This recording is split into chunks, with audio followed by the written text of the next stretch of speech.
আমি সব সাংবাদিককে এখানে ভিড় ঠেলে আসার জন্য অনেক ধন্যবাদ জানাচ্ছি। তবে আমি মনে করি সবচেয়ে জরুরি কথা হলো এত ভিড় যেন কোর্টে আসতে না হয়।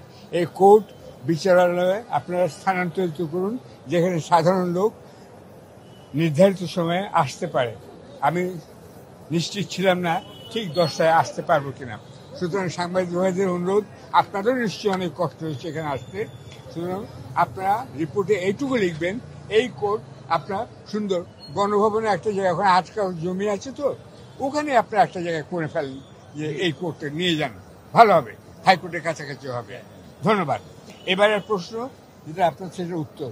আমার বয়স আর কদিন পরে 90 হবে। Happy birthday to me. 11 November আমার জন্মদিন আপনারা সবাই পালন করবেন।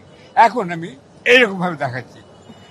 এখানে 90 বছর বয়সে আমি যদি বলি হাওয়াইতে আমি একটা লোককে খুন করেছি, আর সেই জন্য মামলা হচ্ছে এইখানে 10,000 মাইল দূরে না 15,000 মাইল দূরে, এটা কতখানি হাস্যকর কথা, কতখানি হাস্যকর কথা শুনতে চান?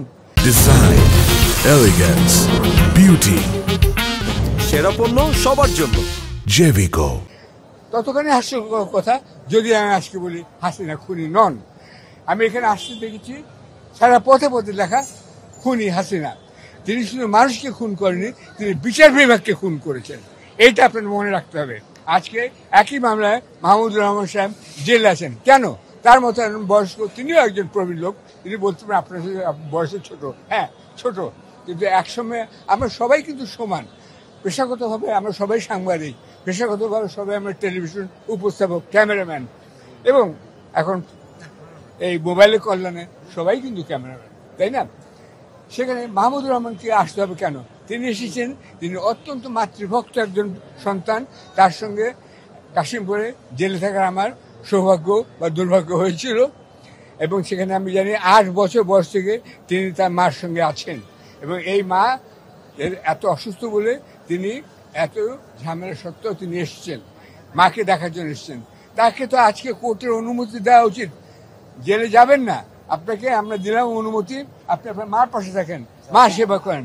আপনার বায়েজিদ বোস্তামির কথা শুনেছেন, আমি জানি না কজন বিচারক বায়েজিদ বোস্তামির গল্প পড়েছেন, আপনারা পড়েন এবং একটা মাতৃভক্ত ছেলে মাহমুদুর রহমানের জন্য আপনারা কাজ করেন, সেটাও আমি বলবো। আর আমি আপনাদের সবাইকে ধন্যবাদ জানাচ্ছি আবারও। বিচার বিভাগের আমূল সংস্কার প্রয়োজন, এবং তারাই বিচার বিভাগের সংস্কার করতে পারবেন যারা আমার মতো, মাহমুদুর রহমানের মতন জেলে গিয়েছেন এবং কিছু সময় কাটিয়েছেন। তাহলেই বুঝতে পারবেন ওখানে বিচার বিভাগের কী অবস্থা। আরেকটা মজার কথা বলে দিই, জেলে ঢুকলে আপনারা জানেন যারা, তারা দেখবেন লেখা আছে, দেখাবো আলোর পথ, রাখিব নিরাপদ। এইটা হচ্ছে স্লোগান জেলখানার, এবং চতুর্দিকে সুন্দর সুন্দর কথা লেখা আছে। এই জেলখানাকে আপনার সংস্কার করতে হবে। আপনার লন্ডনের জেলখানার ছবি দেখুন, যে কোনো জায়গায় ছবি দেখুন, মানুষ কত সেখানে নিরাপদে আছে, এবং সত্যি আলোর পথ দেখানো হয়। আলোর পথ দেখাতে চাইলে জেলখানা সংস্কার করুন। যিনি এখন সংস্কার আইনমন্ত্রী আছেন, তিনি নিজে একবার কিছুদিন জেলখানায় থাকুন না কেন, তাহলেই বুঝতে পারবেন। আমি আরেকটা কথা বলতে চাই, যতগুলো লোক স্বরাষ্ট্রমন্ত্রী আমি দেখেছি জেলখানায় নানাবিধ কাজ করেছেন, তার মধ্যে বিএনপিও আছে, আওয়ামী লীগ আছে, সবাই আছে। এই স্বরাষ্ট্রমন্ত্রীরা জেলখানা থেকে বেরিয়ে এসে কেন জেলখানা সংস্কার করেন না, আমি এটা বুঝতে পারি না। আমি জেলবন্দি সবার জন্য সহানুভূতি প্রকাশ করছি। তারা কেউ কেউ অপরাধী, কিন্তু অধিকাংশই রাজনৈতিক অপরাধী। তাদেরকে আমি এই মুহূর্তে সবাইকে ছেড়ে দেওয়ার দাবি জানাচ্ছি। আপনারা সবাই বুঝতে পারছেন না, তাদের বেতন দিতে হবে, স্কুলের ছেলেমেয়েদের বেতন দিতে হবে, মা পরিবারকে খাওয়াতে হবে, এগুলো পয়সা কোত্থেকে আসবে? যখনই আপনি জামিনে পাঠিয়েছেন কাশিমপুর বা কেরানীগঞ্জে, তখনই তারা বিপদে পড়েছে। এই ছেলে মেয়ে, এই মা বাবার কথা কে ভাবে? আপনাদের ভাবতে হবে, তাদের কথা লিখতে হবে। খালি আমি হিরো বা একজন সম্পাদক বলে মাহমুদুর রহমান হিরো, এটা হলে চলবে না। আপনারা সবাই হিরো।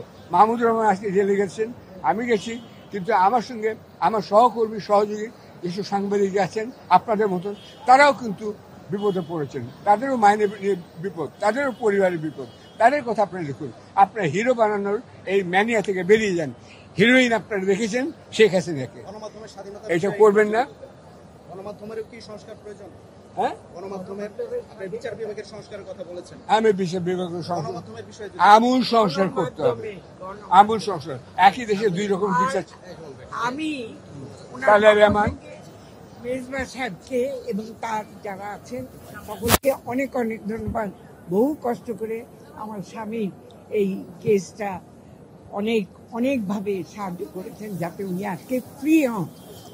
অনেক ধন্যবাদ এবং আপনাকে। ওনার আগে সানাউল্লাহ মিয়া ছিলেন, আমার কেস হ্যাঁ, করেছিলেন, সানাউল্লাহ। তাকেও আমরা ধন্যবাদ জানাচ্ছি। আপনারা সবাই দেখেছেন বা শুনেছেন, পোস্টার পড়েছেন, মুক্তির মন্দির ও সোপানো তলে কত প্রাণ হলো বলে গান লেখা আছে অশ্রু জলে। যারা স্বর্গগত তারা এখনো জানে স্বর্গের চেয়ে প্রিয় জন্মভূমি। সবারই মনে রাখতে হবে, সবারই কাছে এই জন্মভূমি প্রিয়। আমরা জীবিত আছি যারা, এবং যারা আহত তারা সবাই, বিশেষ করে যারা আহত হয়েছেন তাদের দিকে আপনারা নজর দিন, তাদের পরিবারের দিকে নজর দিন। যারা মারা গেছেন তাদেরকে তো ফিরিয়ে আনতে পারবেন না।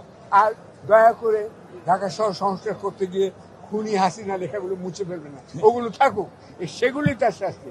আমি তার মৃত্যু চাই না, কারণ আমি মৃত্যুদণ্ডের বিরুদ্ধে, কিন্তু আমি চাই যে তিনি দেখে যান তাকে কত মানুষ ঘৃণা করে।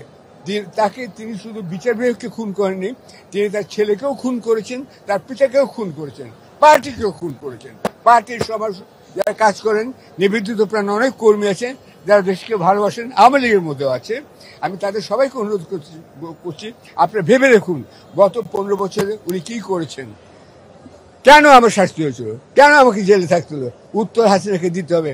আমি চাই স্টেডিয়াম খালি করে আমি হাসিনা সামনাসামনি দাঁড়াবো, আমি তাকে প্রশ্ন করবো, তিনি আমাকে প্রশ্ন করবো। চ্যালেঞ্জ হাসিনাকে, আসুন হাসিনা আসুন, দেখি আপনি যে সবাইকে 8 পাস বলেন, আপনি কি নিজে ম্যাট্রিক পাস করেছেন? সার্টিফিকেট দেখান। আমি জানতে চাই তিনি কি পাস, তার বংশগত মর্যাদা কি পাস। তিনি সবাইকে খুন করেছেন। আগে তো বললাম তিনি তার পিতার সবচেয়ে বড় মৃত্যু, সবচেয়ে বড় বেনিফিশিয়ারি, এবং সেই জন্য তিনি হয়তো তার পিতাকে খুন করার, এখন বলা হচ্ছে আমেরিকা 5 বছর আগে পরিকল্পনা করছিল, তাহলে তিনি তার আরো অনেক আগে থেকে পরিকল্পনা করেছিলেন তার পিতাকে কি করে খুন করা যায়। তিনিই খুন করেছেন, তিনি তার ছেলেকে খুন করেছেন। আপনি কি মনে করেন জয় এখানে আসে ইলেকশনে জিতবে না? তাহলে তার ছেলেরও রাজনৈতিক ভবিষ্যৎ তিনি নষ্ট করছেন। এগুলো সবাইকে বুঝতে হবে।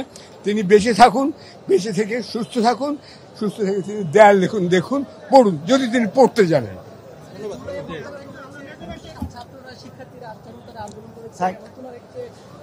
ও এটা খুব ইম্পর্টেন্ট, এটা খুব ইম্পর্টেন্ট, খুবই ইম্পর্টেন্ট, সবচেয়ে ইম্পর্টেন্ট প্রশ্ন আপনি।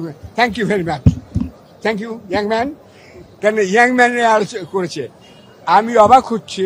এখানে আমার সমালোচনা করতেই হবে যে ডক্টর ইউনূস সাহেব যখন জাতিসংঘে বক্তৃতা দিয়েছেন সেই বিষয়ে, সেখানে দুটি কথা বলার সবচেয়ে প্রয়োজন ছিল। কেন আপনারা জানেন গত আন্দোলন কোনো রাষ্ট্র ভাষা করার জন্য আন্দোলন হয়নি, কাউকে মুক্তি দেওয়ার জন্য আন্দোলন হয়নি, হয়েছে যারা মেরিটোরিয়াস ছেলে পেলে, যারা তারা মেরিট নিয়ে তারা চাকরি পাচ্ছে না, তার কারণ চাকরিও নেই। দুটো কারণ, অর্থাৎ মেরিট এবং চাকরি। এই মেরিট এবং চাকরি যাতে ছেলেপেলেদের হয় সেদিকে দেখতে হবে, এবং অবিলম্বে খাল সংস্কার, নদী সংস্কার, পুলিশ সংস্কার, সব কিছুর মধ্যে ছাত্র যুব সমাজকে জড়িয়ে দিতে হবে। আমি তো দেখলাম না এই 1.5 মাসে কেউ বলল যারা আন্দোলন করলো তারা কোথায় গেল, তাদের তো কোথাও আমি দেখছি না। তাদেরকে কাজ দিতে হবে, কাজের জন্য তারা আন্দোলন করেছে, তাদের কাজের বলতে হবে আমি 1 মাসের মধ্যে এতগুলো কাজ সৃষ্টি করব। প্রতি মাসে আপনাদের উচিত আমাকে ইন্টারভিউ না করে উপদেষ্টা পরিষদে যারা আছেন তাদেরকে ইন্টারভিউ করেন যে আপনারা গত 1 মাসে কত লোকের চাকরি দিয়েছেন। কেন তাদের এই আন্দোলনের এই চাকরি, মেধার বিনিময়ে চাকরি, এটার জন্যই আন্দোলনটা হয়েছিল, এবং সেই জন্যই আপনারা ক্ষমতা আছেন। তাদের ম্যান্ডেট কি? আমি তো বলতেই পারি আপনারা অবৈধভাবে আছেন, আমাকে কেন এখানে আসতে হবে? তারা কি করে কেন ওখানে বসে আছেন? তাদের বলতে হবে হ্যাঁ আমরা আছি যোগ্যতার ভিত্তিতে, আমরা ছেলেপেলে 1000 ছেলেকে এই মাসে চাকরি দিয়েছি, 1000 সাংবাদিককে এই মাসে চাকরি এবং ট্রেনিং দিয়েছি। এইগুলো আপনাকে বলতে হবে। ছেলেপেলেদের, তরুণদের আপনারা চাকরির ব্যবস্থা নিশ্চিত করুন। আবার আমি এই হাত দেখালাম, এই যে পিনাকি যেমন বলে জয় বাংলা সবাইকে করবে, আমি 100 হব, তার মধ্যে এটা থাকবে। Thank you.